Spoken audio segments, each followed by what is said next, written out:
Boa tarde a todos, meu nome é Eduardo Campos, eu sou um dos autores e serei o apresentador do trabalho SIM 360, Treinamentos em Realidade Virtual, explicando um pouquinho do sistema de capacitação imersiva que nós estamos desenvolvendo no metrô de São Paulo. Apresentando a equipe de projeto.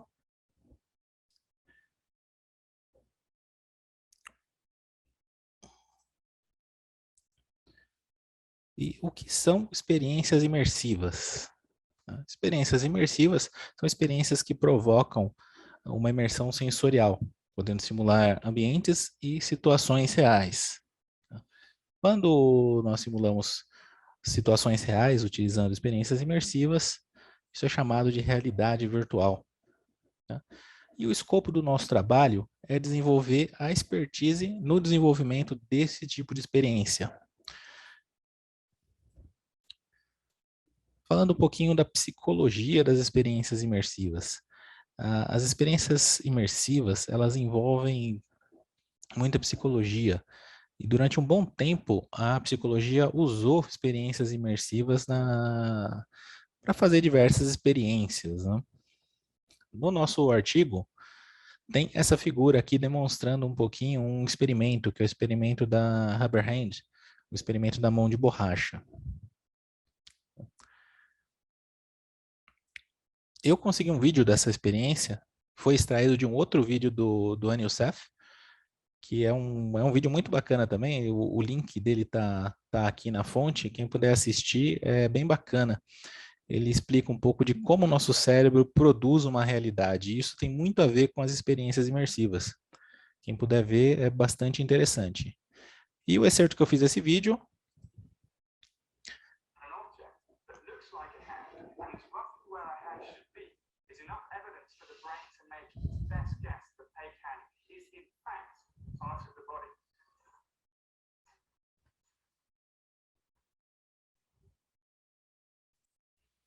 O que essa experiência mostra é que quando você faz uma simulação, uma experiência imersiva, você coloca uma mão de borracha e faz um estímulo na mão de borracha e na mão da pessoa ao mesmo tempo, é um tipo de imersão sensorial isso que você está provocando. E a realidade virtual, ela funciona da mesma maneira. O aluno, o treinando que ele está exposto à realidade virtual, que ele está dentro de uma experiência de realidade virtual, o cérebro dele entende que aquilo é realidade. Então, é equivalente a você fazer um treinamento num ambiente real. As experiências imersivas elas proporcionam um elevado grau de aproximação com a realidade. E com a realidade virtual você consegue realizar essas experiências. Inclusive, o experimento da mão de borracha, em muitos estudos, ele é simulado utilizando a realidade virtual. E um detalhe é que esses experimentos imersivos, eles são tão reais, eles têm um grau de aproximação tão alto com a realidade, que a ética da psicologia, do campo da psicologia, proibiu realizar experimentos traumáticos utilizando realidade virtual. Porque a capacidade desses experimentos imitarem a realidade é tão alto que esses experimentos também provocariam consequências reais. Um pouquinho de história do desenvolvimento da realidade virtual, das experiências imersivas. Aqui à esquerda nós temos a espada de Damocles, que é um experimento de 1968, criado pelo Ivan Sutherland, que ainda é um grande expoente na tecnologia de realidade virtual, ainda produz bastante. E à esquerda é o primeiro dispositivo comercial, é o Dataglove iPhone, que foi o primeiro dispositivo de realidade virtual disponível comercialmente. Isso lá em 1985. Nós pegamos alguns exemplos aqui para mostrar como nós pretendemos aplicar a realidade virtual.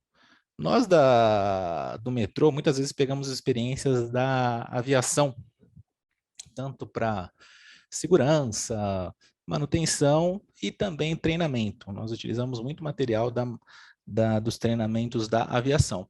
E esse projeto Avenger é um projeto da Marinha Americana. Eles criaram uma simulação de um cockpit, bem simples, com um banco e um manche, e um óculos de realidade virtual completando a imersão. Tá? E o que eles conseguiram de ganhos com esse projeto? Eles atualizaram treinamentos que já não sofriam atualização há mais de 50 anos. Tá? Conseguiram uma grande redução de custos, redução no tempo de formação dos pilotos, e eles conseguiram desenvolver um treinamento não linear. O que isso significa? Significa que num treinamento em realidade virtual, utilizando uma experiência imersiva, você consegue trabalhar mais de uma capacidade técnica ao mesmo tempo. O projeto PTN, que é da Força Aérea, ele é bem parecido, tem uma concepção muito parecida. E o que eles conseguiram com o projeto na Força Aérea? Uma redução de até 2 meses no tempo de treinamento para 65% dos alunos. Isso daqui também mostra um pouco essa experiência do treinamento não linear. Quando você faz uma experiência imersiva, você aproveita melhor a capacidade individual de cada aluno. E a redução de custos com a substituição de aproximadamente 180 horas de voo pelo treinamento imersivo. Isso daqui é especialmente interessante para nós da ferrovia, porque nós costumamos usar o trem, a sala técnica, a máquina de chave, nós costumamos usar os nossos ativos, que são bem caros, por sinal, para realizar o treinamento. E a realidade virtual, ela ajuda nesse sentido. Você libera o seu ativo para outras atividades. Então, por que é interessante a adoção da realidade virtual nos sistemas metroviários? O primeiro motivo é a menor indisponibilidade de equipamentos, porque um trem, um equipamento que eu não estou usando para treinamento, ele pode estar em outras atividades, ele pode estar em limpeza, pode estar em manutenção, ou pode estar prestando serviço, gerando receita para a empresa e prestando o melhor serviço para a população. As experiências imersivas também permitem uma maior qualidade no treinamento, uma maior retenção de conhecimento e elas têm um custo operacional reduzido, já que você não gasta tanto com o deslocamento, com instrutoria, são treinamentos mais eficientes. Aqui tem um exemplo de aplicação na ferrovia, na operadora sueca SJ. Eles desenvolveram um treinamento para o staff de estação. O staff de estação, ele treina, ele pratica a preparação do material rodante. E qual que é a vantagem de fazer isso utilizando realidade virtual? A vantagem é que você não precisa do seu ativo lá, que custa muito caro, né? Que é um trem, você não precisa desse ativo lá parado para o staff de estação fazer um treinamento. Ele pode utilizar a realidade virtual para isso, pode fazer o treinamento num lugar seguro, apartado, sem ocupar esse ativo, que custa muito caro. Um pouquinho da fundamentação teórica do nosso trabalho, nós buscamos na academia, na literatura, o que suporta, qual é a fundamentação teórica para utilizar esse tipo de experiência? Tá? A nossa primeira referência é a pirâmide de Dale, que ela mostra a retenção aproximada de cada método de aprendizado, cada método de ensino, ou a retenção do conteúdo, de acordo com o tipo de exposição. E na pirâmide de Dale, nós temos uma separação entre métodos passivos, que seria a leitura, a exposição auditiva, conteúdo audiovisual, tá? São os métodos com uma eficiência menor, e os métodos ativos, que é a participação em discussões, a simulação utilizando equipamento via sala técnica, e nisso também se enquadram as simulações imersivas utilizando a realidade virtual. Esses métodos ativos, eles têm uma eficiência muito alta, entre 70% e 90% de retenção do conteúdo. Uma outra vantagem das experiências imersivas é a capacidade que você tem de disponibilizar esse treinamento por mais tempo para os seus alunos, para os seus treinandos, né? E uma outra fundamentação teórica que a gente usa são as curvas de Ebbinghaus, as curvas de esquecimento. Ebbinghaus foi um teórico do aprendizado e ele conseguiu provar que o ser humano ele precisa revisitar os conteúdos que ele aprende. Tá? Só assim ele consegue uma alta retenção de conteúdo. Com as experiências imersivas, quando nós conseguimos deixar elas mais disponíveis para os alunos, para os treinandos, eles conseguem fazer essas revisitações e manter um alto grau de retenção do conteúdo. Outra fundamentação teórica são os modelos de Kirkpatrick. Os modelos de Kirkpatrick, eles são consagrados, né, no treinamento empresarial, e ele faz uma avaliação do treinamento em 4 esferas, né? Resultado, comportamento, aprendizado e reação. A grande vantagem das experiências imersivas com relação ao modelo de Kirkpatrick é que as experiências imersivas elas têm um grau de abstração muito baixo. Então, aquilo que o treinando está realizando no treinamento é muito parecido, é praticamente idêntico ao que ele vai fazer na realidade. E isso aumenta muito a qualidade do treinamento. Esses dados de satisfação e esforço cognitivo são de um estudo muito interessante que saiu na Nature esse ano. Um estudo onde eles avaliam a realidade virtual, né, as experiências imersivas, como uma estratégia de treinamento. E é muito interessante que 2 coisas fundamentais para você ter um bom desempenho no modelo de Kirkpatrick são a satisfação dos alunos, o quanto eles gostaram daquele treinamento, o quanto eles enxergaram aquele treinamento como algo útil para suas carreiras, para suas atividades diárias, e o esforço cognitivo.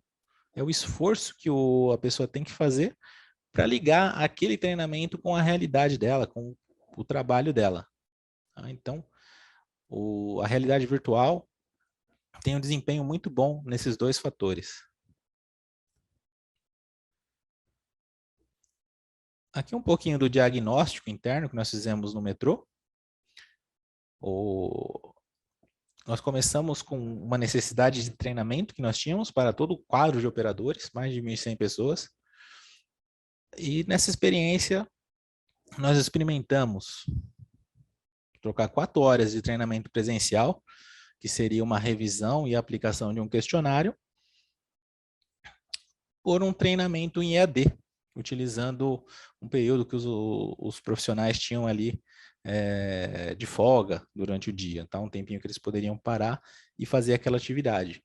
E nós tivemos uma grata surpresa, é que os treinandos tiveram uma retenção muito boa, tiveram um aproveitamento muito bom, utilizando muito menos tempo.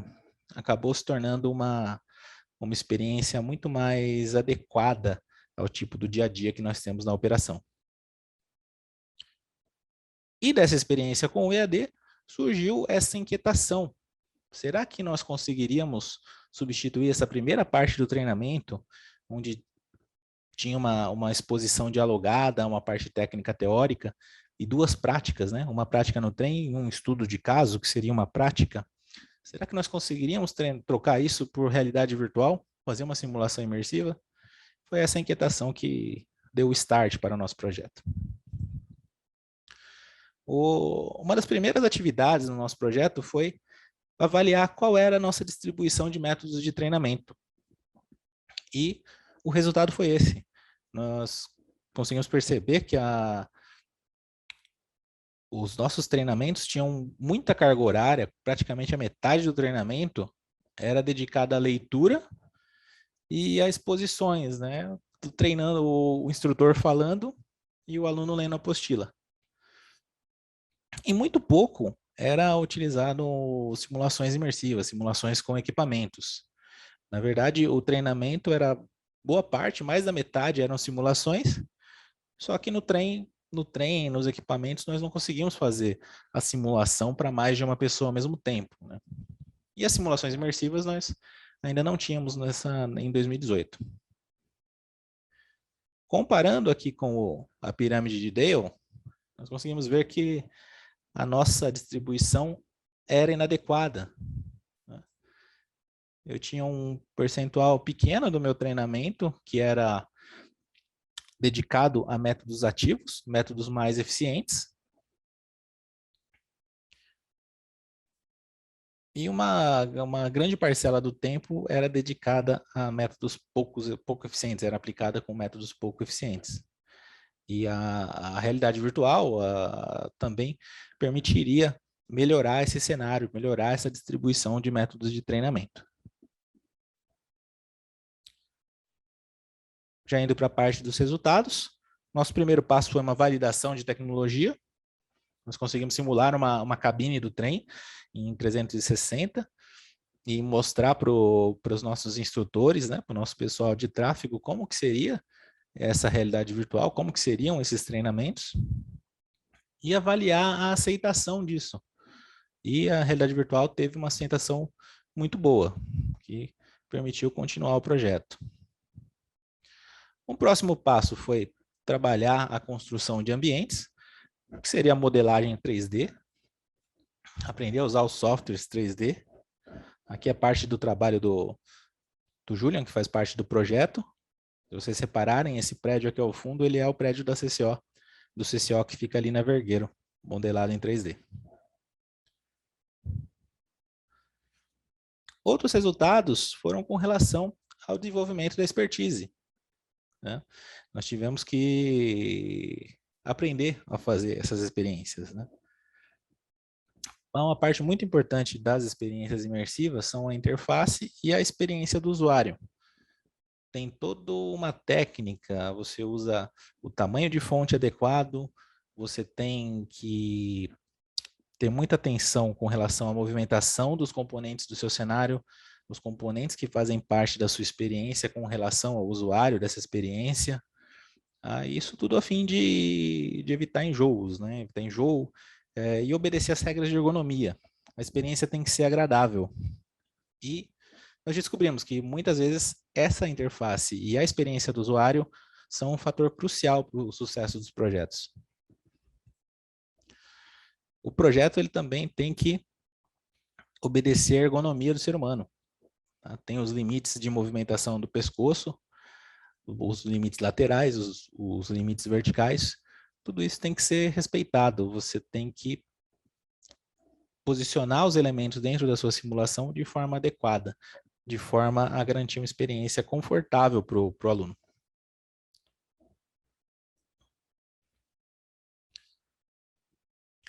Nós trabalhamos em duas plataformas de desenvolvimento.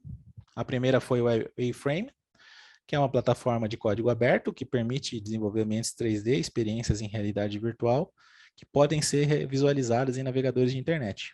Uma vantagem dessa plataforma, ela é muito flexível e eu posso usar ela remotamente. A desvantagem dela é que ela possui uma maior complexidade. E nós também usamos a plataforma Unreal, que é a plataforma proprietária, tem uma interface mais amigável, é menos complexa, tem uma curva de aprendizado mais rápida, possui muito conteúdo, a desvantagem é que esse conteúdo é pago, e ela também tem um outro detalhe com relação ao fornecedor dela. O fornecedor dessa plataforma, ela exige que você pague uma participação para eles, caso a aplicação que você crie gere uma receita acima de $1 milhão.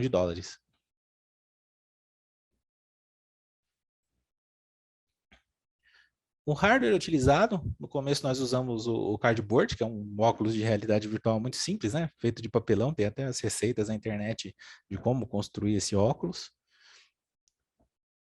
O VR Box, que também é um óculos um pouquinho mais aprimorado que o cardboard. E o próximo passo é utilizar os óculos com melhor qualidade visual e que possuem os manipuladores, que vão garantir uma experiência melhor. No caso aqui das imagens, nós temos o HTC Vive e o Oculus Rift.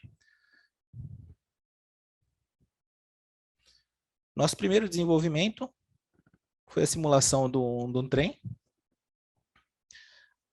a simulação da cabine do trem, a modelagem dela, das alavancas, botões, telas. Esse primeiro modelo do teste de modalidades, né, ele permitia realizar um treinamento que é muito comum no metrô, que é um treinamento para movimentação do trem. Ele também permitia que você acessasse o salão de passageiros e a parte externa do trem. E ele está sendo aprimorado, né? Aqui nós já temos uma modelagem de um dos elementos desse treinamento já feita de forma mais elaborada. E o nosso segundo desenvolvimento foi o Metron, que é um treinamento em salas técnicas. Esse treinamento ele foi desenvolvido com o Unreal e ele é um treinamento para atuação em um equipamento no break. É um treinamento que o nosso corpo técnico que presta suporte no CCO precisa fazer. E com a experiência imersiva, é possível fazer esse treinamento sem utilizar o ativo, sem ter o risco de indisponibilizar algum equipamento mais importante da operação. Só muito obrigado. Agradeço a participação de todos. Os meus dados de contato estão nos artigos e eu estou à disposição, tá? Assim, podem entrar em contato que eu vou responder todas as perguntas. O que eu não souber responder, a equipe vai ajudar também. Então, muito obrigado. Obrigado por essa oportunidade.